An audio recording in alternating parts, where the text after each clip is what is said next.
కడప జిల్లా బ్రహ్మంగారి మఠం జగద్గురు శ్రీమద్ విరాట్ పోతులూరి వీరబ్రహ్మేంద్ర స్వాముల వారి మఠం నందు 2026 ఫిబ్రవరి 26వ తేదీని బ్రహ్మంగారి మఠానికి 8వ తరం 12వ మఠాధిపతిగా శ్రీ వీర ధర్మజ వెంకటాద్రి స్వామి వారికి పట్టాభిషేకం జరపడానికి ఆస్థాన పండితులచే ముహూర్తం నిర్ణయించబడింది.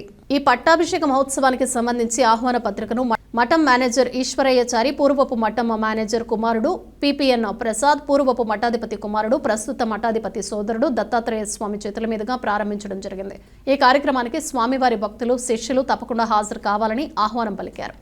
గురు శ్రీమద్ విరాట్ పోతులూరి వీరబ్రహ్మేంద్ర స్వాముల వారి మఠమునందు 8వ తరం 12వ మఠాధిపతులుగా శ్రీ వీరధర్మజ వెంకటాద్రి స్వాముల వారు పట్టాభిషేకానికి అందరూ ఆహ్వానితులే.